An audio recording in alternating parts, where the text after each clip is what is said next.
जनार्दन द्विवेदी जी, बेनी प्रसाद वर्मा जी, रीता बहुगुणा जोशी जी, सलीम शेरवानी जी, भक्त चरण दास जी, राजेश पति त्रिपाठी जी, विजय गौंड जी, रमेश देव पांडे जी, भाइयों और बहनों, बुजुर्गों, यूथ कांग्रेस के, एनएसयूआई के हमारे सब कार्यकर्ता, आप सबका यहां बहुत बहुत स्वागत, नमस्कार।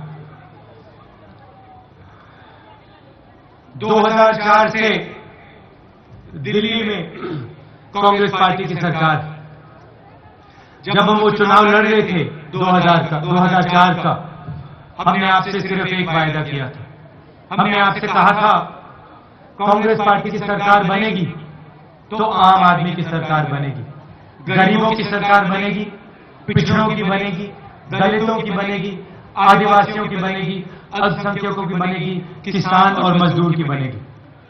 आमतौर से इलेक्शन में पार्टियां आती हैं, 10-15 वायदे कर जाती हैं, कहती है भैया ये कर देंगे, वो कर देंगे, ये ठीक कर देंगे।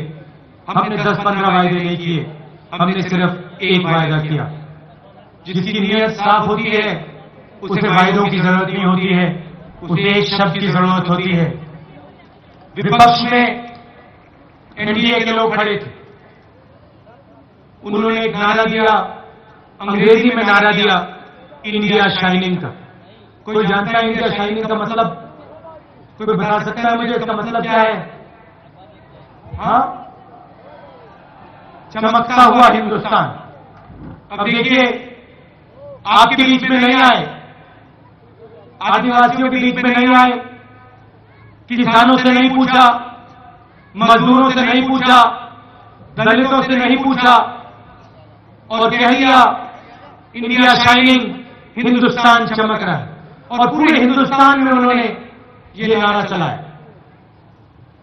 प्रेस वालों ने उनके सबसे बड़े नेता से पूछा, कांग्रेस पार्टी बात करती है आम आदमी की, गरीबों की, पिछड़ों की, आदिवासियों की, किसानों, मजदूरों की, ये आपने नारा कहां से निकाला? उनके सबसे बड़े नेता खड़े हो गए और कहते हैं, एक रात मैं अपने घर में टीवी देख रहा था, एक इश्तिहार आया टीवी पे शूट का, उसके नीचे लिखा था इंडिया शाइनिंग।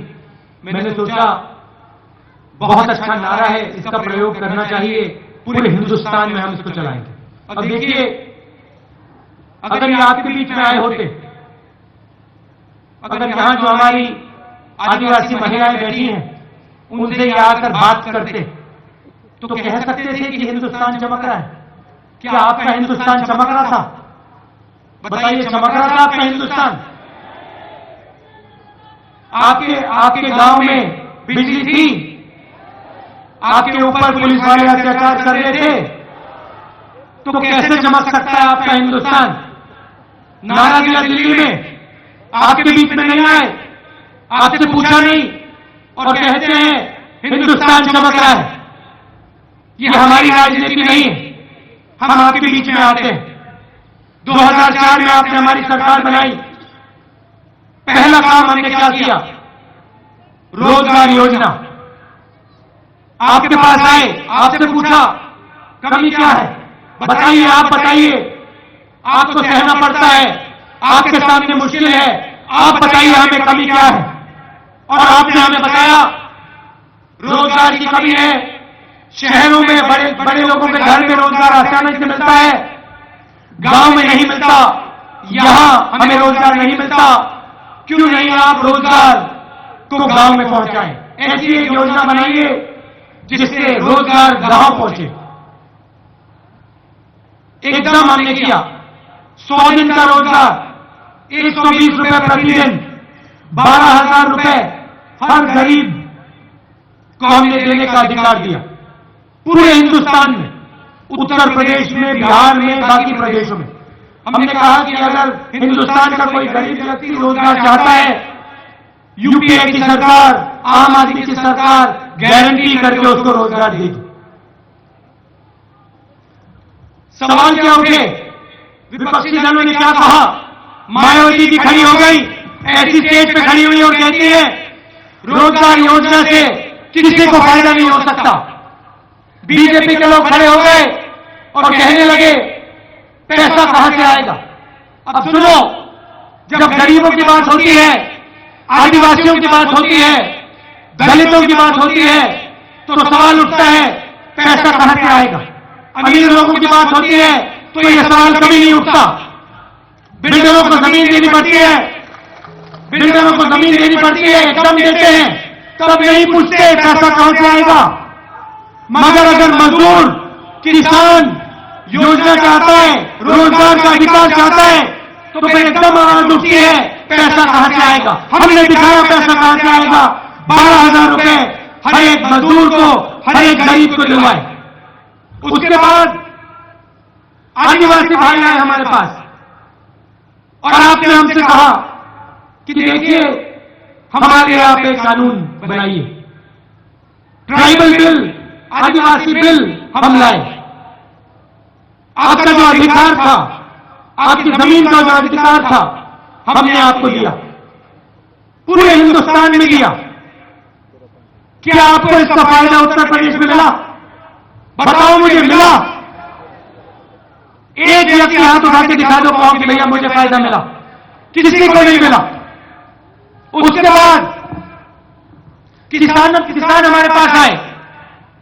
किसानों ने कहा सबसे बड़ी मुश्किल है, अमीर लोगों के लिए बैंक के दरवाजे खुले होते हैं, हमारे ऊपर कर्ज है, हमारे लिए बैंक के दरवाजे बंद हैं। बैंक के दरवाजे खोलिए। एकदम हमने बैंक के दरवाजे खोले। आप जाते हो, महाराष्ट्र जाते हो, हरियाणा जाते हो, पंजाब जाते हो, काम करते हो, अपना पसीना देते हो हिंदुस्तान के लिए। जो आपका पैसा बनता है आप तक नहीं पहुंचता। गरीबों की बात होती है तो सवाल उठता है पैसा कहां से आएगा। आपका पैसा आएंगे और लखनऊ में आपका पैसा चोरी किया जाता है। ये आपके पसीने का पैसा है। हम सिर्फ आपका जो पैसा है आप तक लौटाने की बात करते हैं। चाहे वो मनरेगा हो, चाहे वो कर्जा माफी की बात हो, आपकी जमीन की बात हो, हम सिर्फ पैसा आप तक पहुंचाते हैं। अब हम सबसे बड़ी योजना की बात कर रहे हैं, भोजन के अधिकार की योजना। कांग्रेस पार्टी की सरकार कह रही है कि हर एक गरीब व्यक्ति को हम 35 किलो भोजन देने वाले हैं। 35 किलो अनाज हर एक गरीब परिवार को हम देने वाले हैं, हर आदिवासी परिवार को, हर दलित परिवार को। मायावती जी क्या कहती हैं? मायावती जी खड़ी हो गई, कहती हैं कांग्रेस पार्टी का नाटक। विपक्ष के लोग कहते हैं नाटक कर रही है कांग्रेस पार्टी, पैसा कहां से आएगा। हम 35 किलो देने वाले हैं, अनाज की बात कर रहे हैं, आप काम करते हो, हम आपको भोजन देना चाहते हैं, हर परिवार को देना चाहते हैं, और ये लोग क्या कहते हैं पैसा कहां से आएगा। मायावती जी कहती है नाटक हो रहा है। किस प्रकार का नाटक? हजारों करोड़ रुपए हम भेजते हैं, आदिवासी भाई बहनों के लिए भेजते हैं, दलितों के लिए भेजते हैं, किसानों के लिए भेजते हैं, मजदूरों के लिए भेजते हैं। किस प्रकार का नाटक है ये?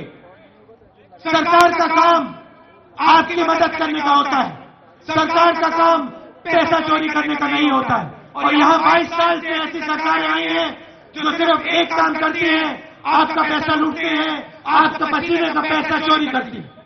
अब आप यहां बदलाव लाइए। हम आदिवासियों के लिए लड़ना चाहते हैं, दलितों के लिए, किसानों के लिए, मजदूरों के लिए लड़ना चाहते हैं। आदिवासियों के लिए हम ओडिशा में लड़े, न्यामगिरी में लड़े, और हम यहां भी लड़ने वाले हैं। आपका जो हक है उसके लिए हम लड़ेंगे, जो आपका अधिकार है हम आपको दिलवाएंगे। गौड़ जी यहां आपके साथ खड़े हैं, इनका आप समर्थन कीजिए, इनको जिताइए, कांग्रेस पार्टी की सरकार लाइए लखनऊ में, और हम पूरे उत्तर प्रदेश को बदलने वाले हैं। 22 साल आपने इन पे भरोसा किया, हाथी पे, कभी हाथी पे, कभी साइकिल पे, हाथी पे, साइकिल पे। अब आप इनको हटाइए। चुनाव के पहले ही आपके पास आते हैं, बड़े बड़े वायदे करते हैं। हम एक वायदा करते हैं, उत्तर प्रदेश को हम बदल डालेंगे। 5 साल में बदलाव शुरू हो जाएगा। 10 साल में आप उत्तर प्रदेश को नहीं पहचान पाओगे। जो आदिवासियों के हक हैं, दलितों के हक हैं, जो आपको किसी ने नहीं दिलवाए, जिसके लिए इंदिरा गांधी जी लड़ती थी, उसको हम दिलवाएंगे, आपके लिए लड़ेंगे, उत्तर प्रदेश को बदलेंगे। दूर दूर से आप आए, इसके लिए बहुत बहुत धन्यवाद। मैं बहुत आभारी हूं। जय हिंद, नमस्कार।